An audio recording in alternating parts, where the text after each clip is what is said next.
দিনটা ছিল হাজব্যান্ডের বার্থডে। তো এরকম কোনো প্ল্যান কিন্তু আগে থেকে ছিল না কি আমরা বিকেলবেলা হঠাৎ করে বেরোবো দুজনে। হঠাৎ হয়ে যাওয়া প্ল্যানগুলো কিন্তু অনেক বেশি সুন্দর হয়, তোমরা নিশ্চয়ই সবাই স্বীকার করবে।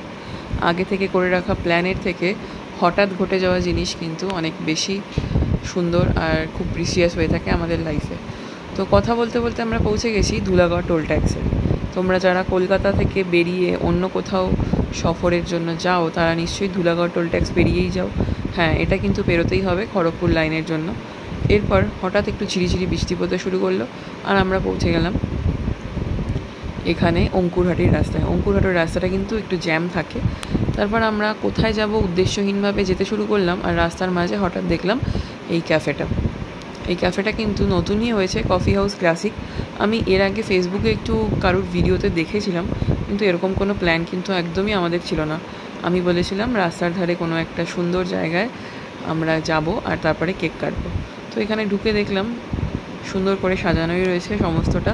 আর এখানে কিন্তু অনেক সেলিব্রিটি এসছে অ্যাকচুয়ালি, যেহেতু এটা রাস্তার ওপরেই রয়েছে, তার জন্য এখান থেকে পাস করার সময় অনেক সেলিব্রিটি হয়তো ভিজিট করেছে, তাদের ছবি এখানে রয়েছে। এটা কিন্তু একটা ব্রাঞ্চ, এছাড়াও রানীহাটির দিকেও একটা ব্রাঞ্চ হয়েছে। তো আমি যেহেতু কেক একটা অর্ডার করেছিলাম, কেকটা সাথে করে নিয়ে গেছিলাম। আর এখানকার মেনু কিন্তু অনেক ভ্যারাইটি রয়েছে, তবে আমরা কিন্তু সেরকম কিছুই খাইনি। আমরা কফি আর একটা ছোটোখাটো পপকর্ন মতো নিয়েছিলাম।